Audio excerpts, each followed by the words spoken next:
Hi, it's Joel cutting out another variable rate update. Hey, we are a little bit past the U.S. election and want to let you know how has that affected your variable rate mortgage.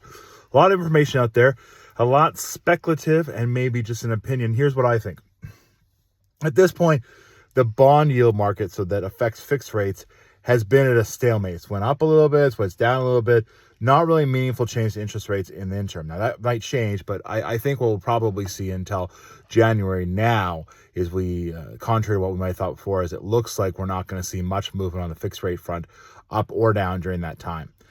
So if you're wanting to take advantage of fixed rate, this could be your time to lock in. Remember, fixed rates are in the mid 4%. So for some, that's a lot lower than they have right now. So if you have a fixed rate, or these are options. These are options. A lot of the movement on fixed rates, I feel, is going to come down to two things. It's going to come down to the inauguration of the new president, Donald Trump, of the United States. And it's going to come down to two things, I think, in the first few days, or the first 100 days. How much is done on the economic front. Remember, although this hasn't been the case, interest rates are generally higher when the economy is good, lower when the economy is worse. And so if the business sector still believes that there is room for growth and that they will have more success under current tax laws, tariffs, those types of things, I think fixed rates may remain where they are, maybe even a little bit higher. The other thing affected is how quickly wars can be shut down.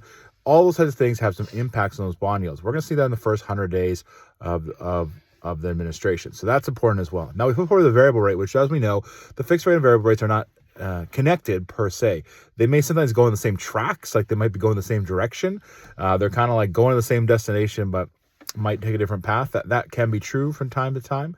But I think at this point, what we have to realize, the Bank of Canada and Canada's economy in particular is not as robust and is not as a rosy outlook as we think. I think there is a real possibility at this point, and there is growing feeling towards this, that if fixed rates remain static and variable rate will continue to go down. This makes sense historically. Obviously, the variable has always been much lower, and there's an inversion in the yield curve that reflects this. And so the idea that the Bank of Canada would drive down prime, which reflects that, very likely, and most folks predicting that, because Canada's economy is not going that good, does not have the growth outlook that people think it does. And if we take out that we're now going to hold back on immigration, wisely so, that's going to probably pull back on some GDP as well. So I think what we're going to see is we're going to see prime rate continue to go down. We're going to see fixed rates remain the same for a little while. But next meeting is December 11th, so lots that can happen before then. As we've seen in the past few years, is that a day can have a whole $1 million worth of stuff that could happen, to be quite honest. So if you have any questions on mortgage, please reach out. We'd love to help.